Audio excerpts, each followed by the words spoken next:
Nessa manhã, nós queridos, vamos meditar num assunto que na verdade está contido num cenário de um outro assunto. É uma época que toda a terra comemora, celebra a Páscoa. E nós precisamos, como cristãos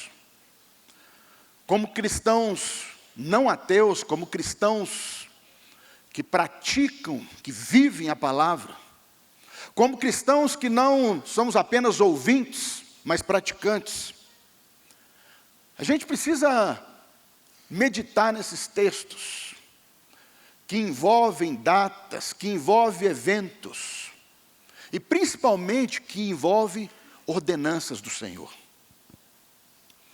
E nós vamos falar, vocês viram aqui, nós temos uma mesa posta. Geralmente a gente faz a ceia, geralmente o primeiro domingo de cada mês.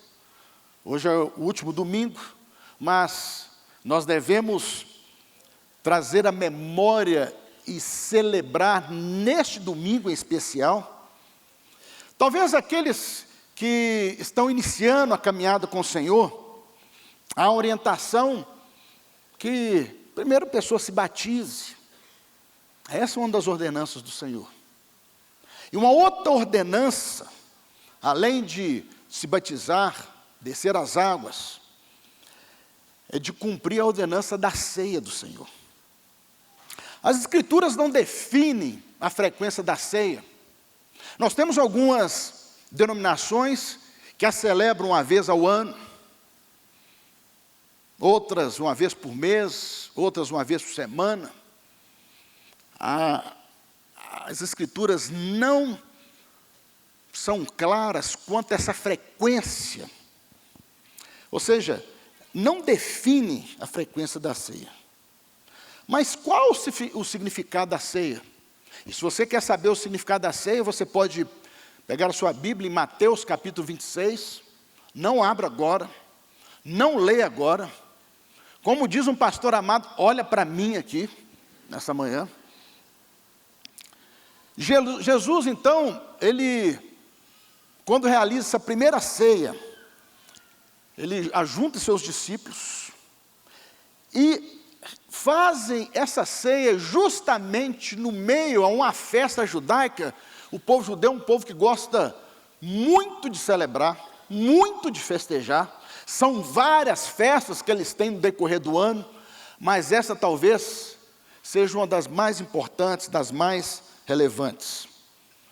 Jesus realiza a ceia com seus discípulos numa festa chamada Páscoa, também chamada Festa dos Pães Asmos.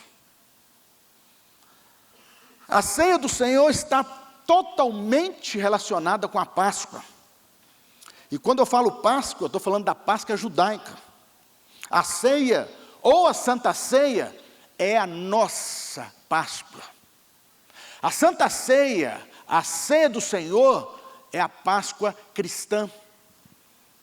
Jesus, irmãos, é o Cordeiro Pascal. Não tem nada a ver com chocolate. Não tem nada a ver com coelhinhos. Aliás, eles agora estão fazendo assim, estão dando só meio ovo. A minha filha ganhou da sua sogra em treinamento, meio ovo. E eu até comi um pedaço daquele ovo hoje cedo. Irmãos, o meio ovo recheado, cheio de castanhas. Mas eu estava cheio do Espírito Santo, meditando essa palavra ontem, hoje, desde cedo. Eu falo assim, eu tenho que trazer para a igreja uma reflexão sobre Páscoa. Nós reduzimos a Páscoa a um doce gostoso, a um pedaço de chocolate. Mas o que era a Páscoa para os judeus? Já que a Páscoa foi instituída por Deus para os judeus, como que isso surgiu? Deus institui a Páscoa para os judeus em Êxodo capítulo 12, após anunciar a 10ª praga. Instrui toda a congregação de Israel, através de Arão e através de Moisés, lá na terra do Egito. O contexto vocês se lembram. José se torna, depois de Faraó, o homem mais importante do Egito.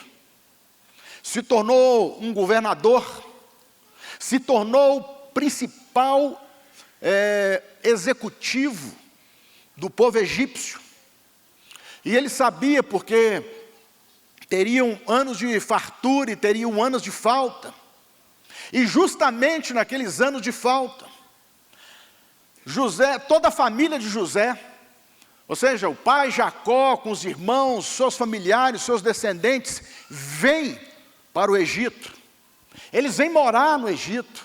Eles recebem um favor de Faraó.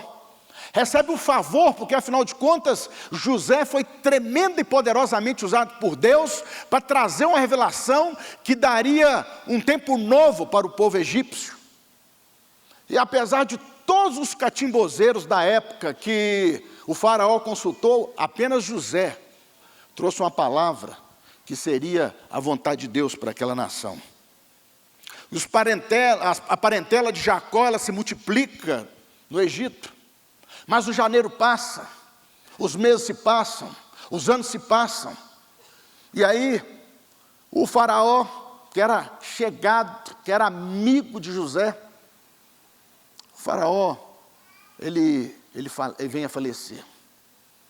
E é interessante porque um novo Faraó, um novo governante vem. E tem aquela multidão de israelitas ali incrustado no Egito, incrustado entre o povo egípcio. E o Faraó faz de todo aquele povo escravo. Foi isso que aconteceu. Todo aquele povo. E a gente vê que foi mais ou menos, a Bíblia fala, 430 anos. Houve gerações, houve pessoas que jamais contemplaram a liberdade. Deixa eu falar com vocês, irmãos. Escravidão, jugo de escravidão, não é um parque aquático, não é um resort. Desde a hora que o sol nasce, até a hora que o sol se põe, 7 dias na semana, os 30 dias no ano, 30 dias no mês, aquelas pessoas trabalhavam fazendo tijolos para Faraó. Fazendo tijolos para construir aquelas estátuas, para construir aqueles monumentos, para enaltecer o Faraó. Ou seja, algo que levaria a nada. Mas em Êxodo capítulo 6, Deus promete um libertador. Glória a Deus. Deus promete um libertador. Deus levanta Moisés, e naquele contexto, para que Moisés fosse convincente, Moisés recebe de Deus autoridade e recebe poder. Tanto quando o cajado de Moisés é usado a primeira vez, a partir daquele momento, o cajado de Moisés não é o cajado de Moisés, é a vara de Deus. E a primeira praga, vocês se lembram, as águas no Nilo se vertem sangue. Depois vem rãs, piolhos, moscas. Nós não tivemos praga de mosca não, mas tivemos aí um zumbidozinho, uma amostrazinha. Eu imaginei como é que esse povo lá sofreu. Peste de animais, úlceras, chuva de pedras, gafanhotos, trevas, até a 9ª praga. Moisés anuncia a 10ª praga. E ele fala, assim diz o Senhor. Meus irmãos, a Bíblia é o único livro do mundo que está escrito, assim diz o Senhor. E quando a palavra de Deus diz, e quando a Bíblia diz, assim diz o Senhor, é porque Deus diz mesmo. Quando Deus promete, Ele cumpre. Quando Deus promete, Ele faz acontecer o que está escrito. Cerca da meia-noite, passarei pelo meio do Egito, e todo primogênito na terra do Egito morrerá, desde o primogênito de Faraó, A 10ª praga é o juízo de Deus sobre os deuses do Egito, sobre o povo do Egito. Obviamente os primogênitos israelitas estavam sujeitos a também morreram. Mas Deus instrui o seu povo. Deveriam pegar um cordeiro macho, ou um cabrito, sem defeito. E quem veio do campo, quem vem, por exemplo, como eu vim, de uma família de produtores rurais, que cria animais, criamos cordeiro na fazenda, vaca, boi. A Bíblia é muito clara, cordeiro sem defeito. Acontece que às vezes um bezerro nasce, um cordeirinho nasce, e um animal pisa na perna, fica aquele negócio manco, ele fica magrinho, fica raquítico. Às vezes ele tem uma dificuldade de má formação na boca, no sistema digestivo, alguma coisa, que aquele animalzinho, aqui raquítico, aquela coisa feia. Você fala, não, a picanha desse bezerro vai ser uma picanhazinha, meia boca. Mas o cordeiro, que deveria, a orientação que Deus dá ao povo hebreu, fala, olha, nessa noite, vocês vão pegar um cordeiro sem defeito. Vocês vão pegar um cordeiro sem mácula. E vão assá-lo. Vão já assá-lo e prepará-lo já cingidos. Prontos para saírem. Prontos para marcharem. Se tiver alguma família que é menorzinha, tal, chame essa família para comer com vocês. E a Bíblia fala que deveria ser comido com pães asmos. Significa pão sem fermento e ervas amargas. O Senhor, então, nessa noite, queridos, executa juízo sobre Israel. O sangue daquele cordeiro deveria ser colocado numa bacia, no seu instrumento que eles tinham exatamente ali. E eles deveriam pegar umas folhinhas, uns raminhos de um negócio chamado isopo, pegar ali aquele sangue, passar na verga, nos umbrais das portas, porque quando o Senhor viesse à meia-noite exercer juízo sobre Israel, os primogênitos dos israelitas seriam poupados. E como Deus orientou, Deus cumpriu. E os israelitas pegaram aquele sangue e passaram ali nos umbrais de suas portas.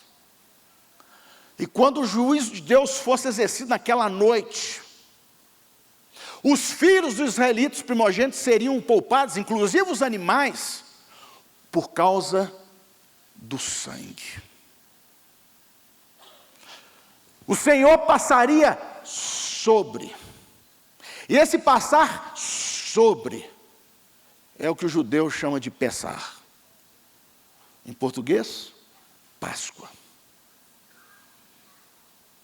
Essa Páscoa celebra então, irmãos, a libertação do povo israelita, do povo judeu, de 430 anos de jugo de escravidão. E o juízo de Deus assim foi executado. Mas a morte não chegou aos israelitas por causa do sangue. Então Deus institui a Páscoa como memorial, para que o povo celebrasse todos os anos, nas gerações vindouras, e ficasse para a posteridade, e ficasse para toda a descendência daquele povo, que eles foram libertos de 430 anos de cativeiro, e os seus primogênitos fossem poupados, e marcasse a saída deles para uma terra que emanaria leite e mel. A Páscoa significa o livramento do povo hebreu. Mas pastor, qual a ligação da Páscoa com a ceia? A Páscoa era o evento da antiga aliança, que se constituía em sacrifício de animais perfeitos. machos. Era a celebração do povo. Era o agir de Deus sobre os israelitas para tirar o seu povo do cativeiro. E no Novo Testamento? No Novo Testamento, meus irmãos, o povo, a humanidade, nós temos visto no nosso país, está escravo de Satanás. Egito, esse sistema mundano. Egito, esse sistema, esse padrão fora dos padrões de Deus. Por isso, Deus executa juízo sobre aqueles que nele não creem.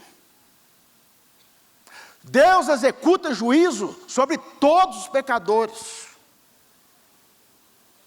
É o cativeiro de Satanás. Por isso, irmãos, para nós cristãos, a nossa Páscoa é Cristo. A nossa Páscoa é Jesus Cristo de Nazaré. Jesus cumpre todos os quesitos de um cordeiro sem mácula. O cordeiro sem mácula era um cordeiro, é uma pessoa que não contemplou o pecado. Pães asmos, sem o fermento do pecado. Após um período interbíblico, que foi durante 400 anos, depois do profeta Malaquias, se cumpre aquela profecia que mais de 700 anos havia sido proferida pelo profeta Isaías, que viria aquele cuja voz clamaria no deserto.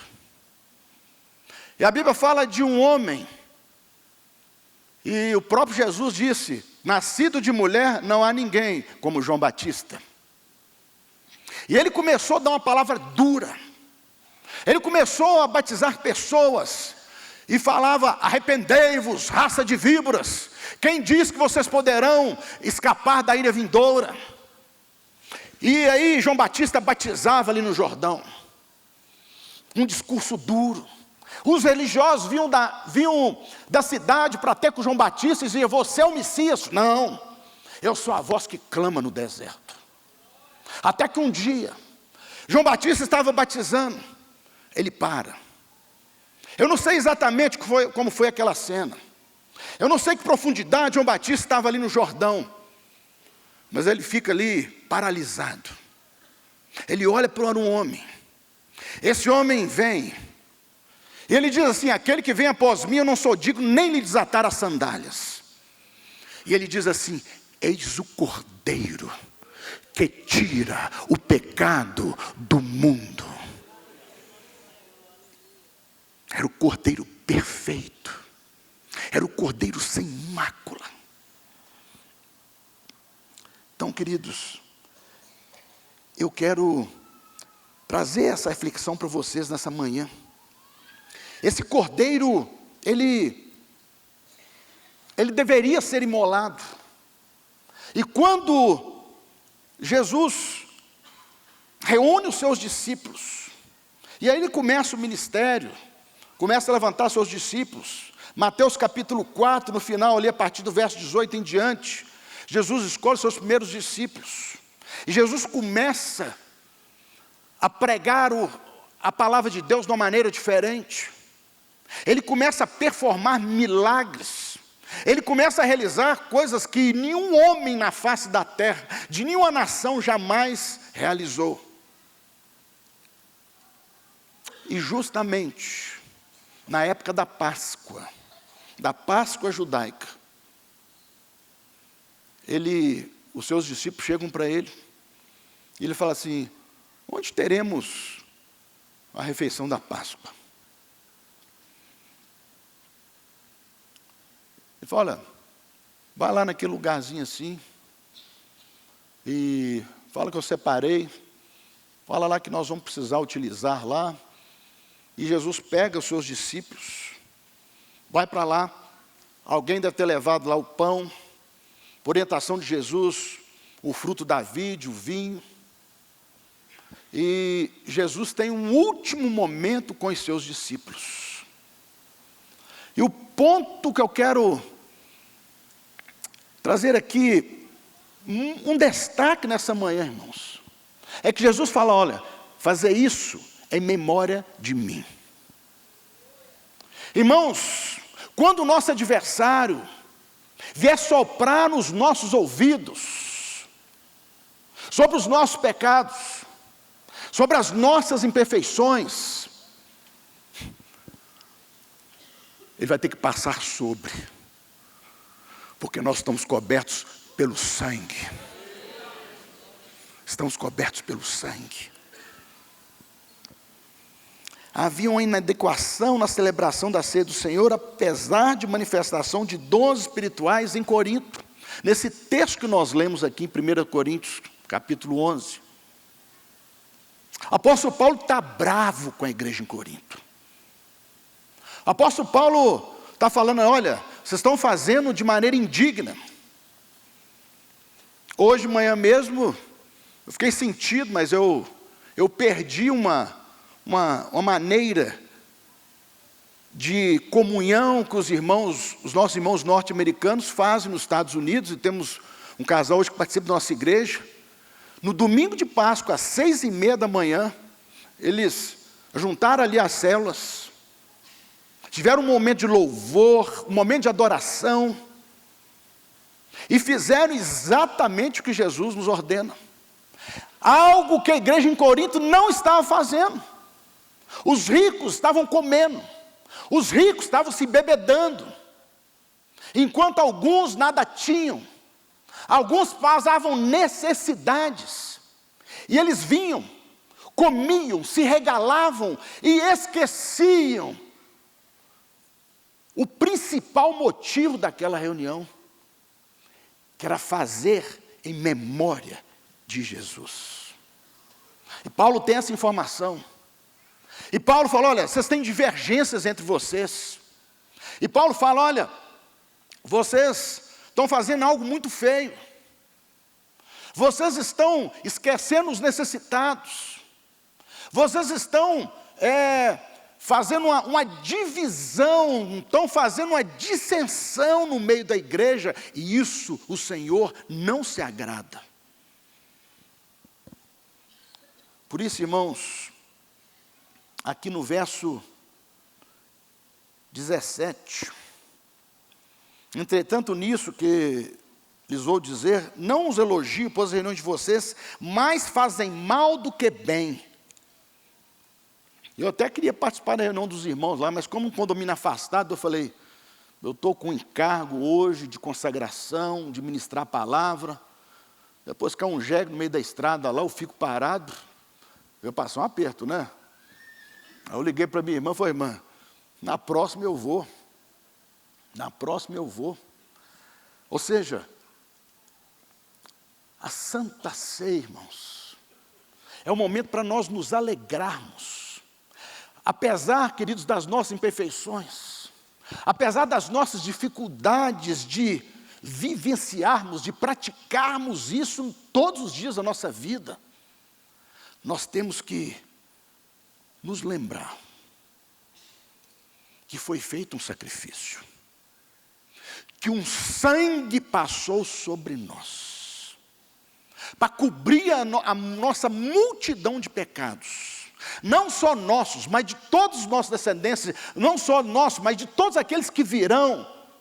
O único objetivo, a única forma de se apropriar disso, é através da aceitação de Jesus Cristo como Salvador.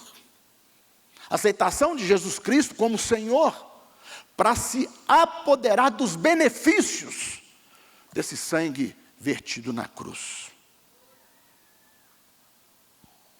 A ceia é algo sagrado, é algo divino. É uma ordenança do Senhor. O corpo de Cristo oferecido em sacrifício, o cordeiro pascal, simboliza o pão.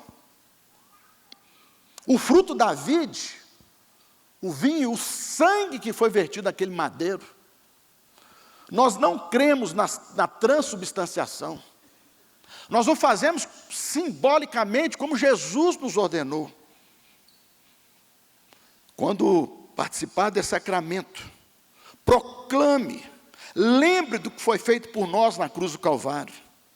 Lembre, irmãos, onde vocês estavam. Lembre-se quando Jesus o alcançou.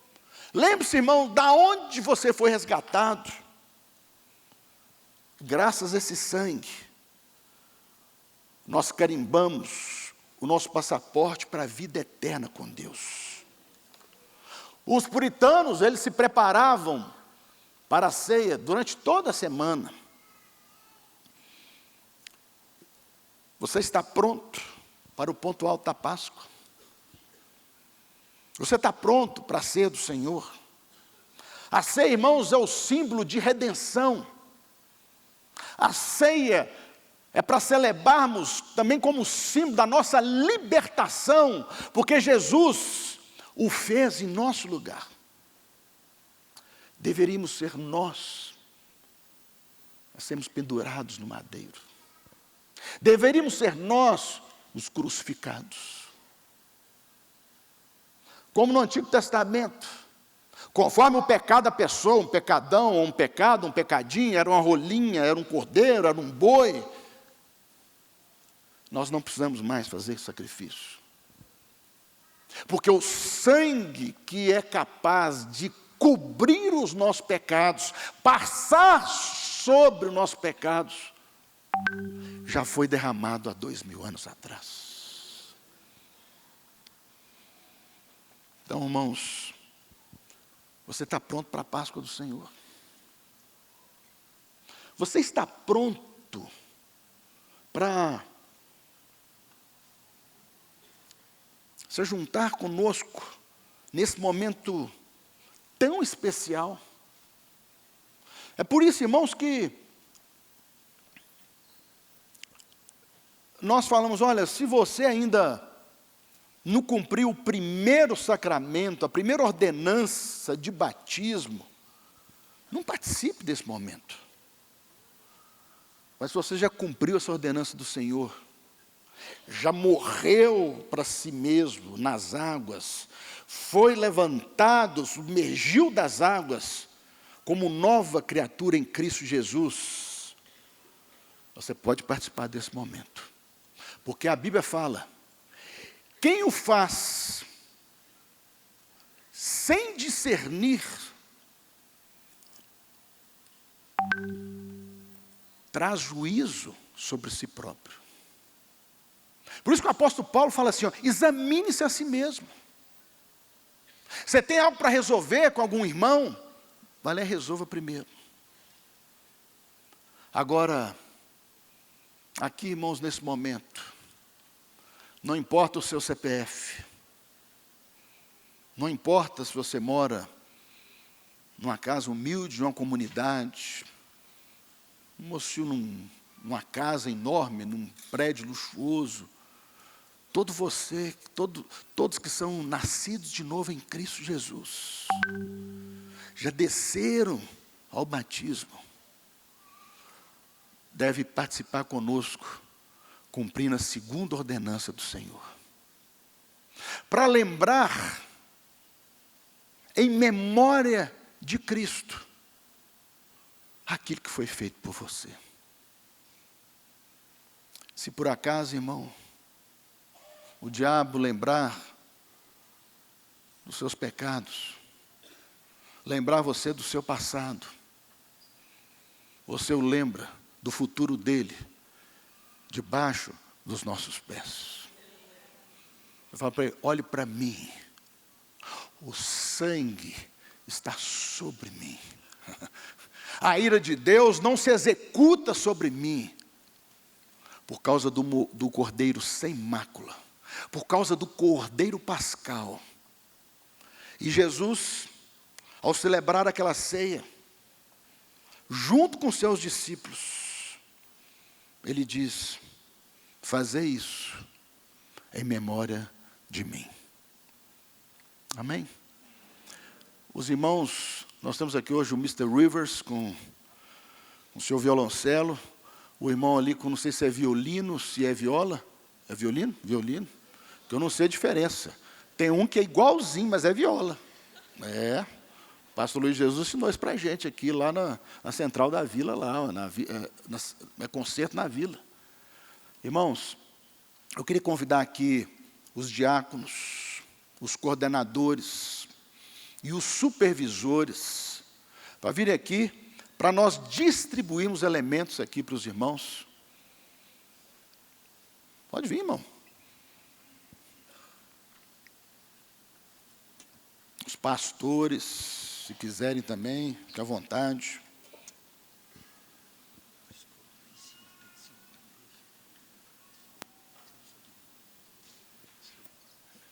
O irmão está me dizendo que em cima tem 5 bandejas. Examine-se a si mesmo agora. Ore a Deus.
Vazio, esse anjo que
Todos já receberam os elementos? Tem alguém aqui que não recebeu?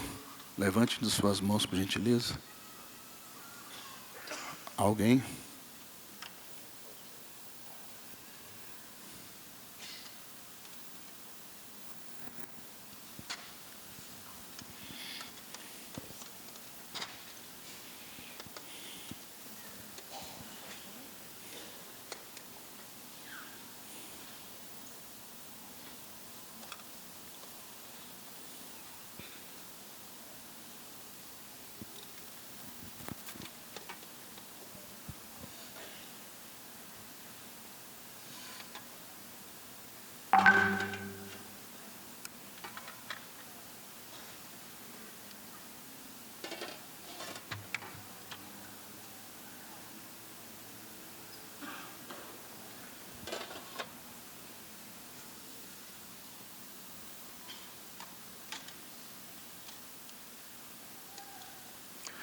Queria convidar os irmãos a se colocarem de pé.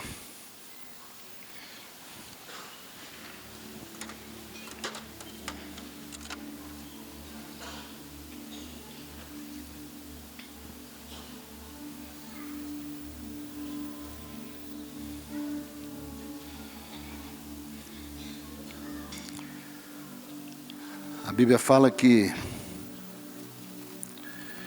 na noite em que seria traído,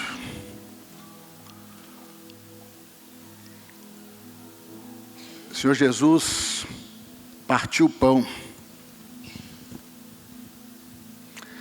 passou ali para os seus discípulos. Eles não estavam entendendo muito o que estava acontecendo. Era Páscoa. Era uma das festas mais importantes dos judeus. As pessoas vinham do interior para Jerusalém para celebrar a Páscoa. Os amigos se reviam, os parentes. E Jesus chama os seus principais, aqueles que caminhavam de perto com ele. E foi justamente na noite que ele seria traído.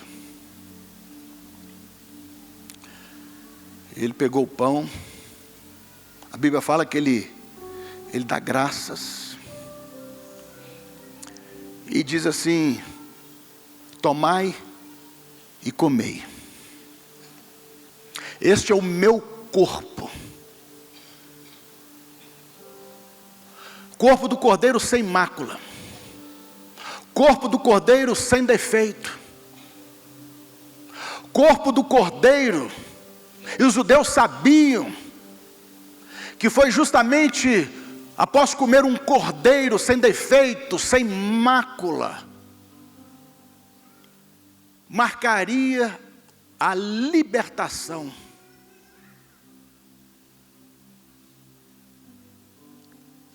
de 430 anos de escravidão. E para nós cristãos, a ceia marca em memória de Jesus, o Cordeiro Pascal, que lhe foi oferecido em propiciação. A sua morte foi substitutiva. Ele em nosso lugar. E para que os discípulos entendessem, querido, para que você entenda, toda vez que comer desse pão, você o fará em memória do Senhor. E devemos celebrar isso até que Ele venha, a sua segunda vinda, a parúzia, a segunda volta gloriosa de Jesus Cristo. Por isso, dê graça a Deus. Leve o seu pão aos céus.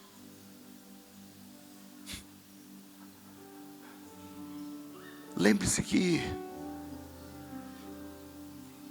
esse pão simboliza a morte substitutiva de Jesus em nosso lugar. Coma do pão.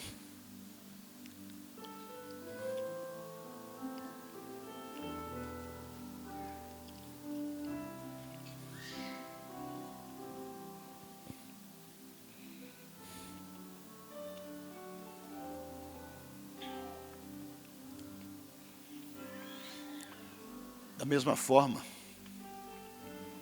ele pegou o cálice e falou: este é o meu sangue, o sangue da nova e eterna aliança. Estava sendo feita uma nova aliança. Pelo período da antiga aliança, do antigo pacto, o Senhor já havia cumprido a sua promessa, ao tirar o povo do cativeiro. E Jesus institui então uma nova aliança. E ele diz: este é o meu sangue, que é dado em resgate de muitos, que é dado em meu resgate, em seu resgate.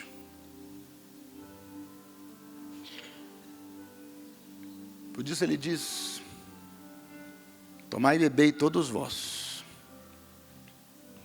fazei isso em memória de mim.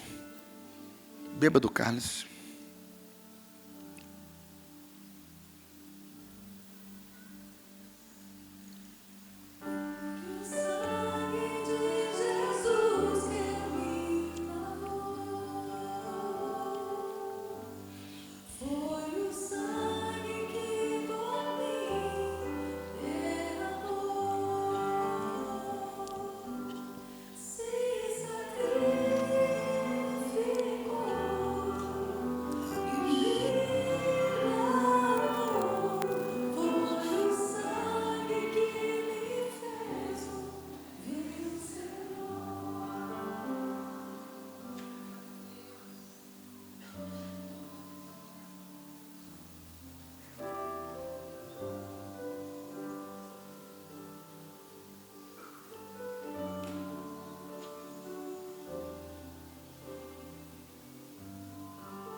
Glorifica a Deus.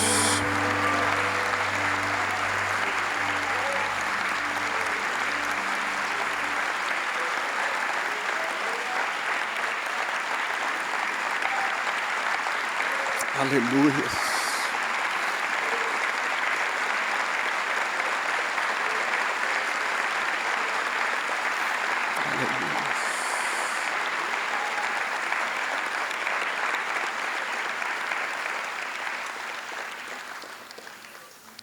Muito obrigado, Deus, por Jesus Cristo ter morrido na cruz em nosso lugar. Obrigado, Deus, por ter derramado aquele sangue. Por isso que a tua palavra diz: nós não fomos comprados nem por ouro, nem por prata, mas pelo precioso sangue de Jesus.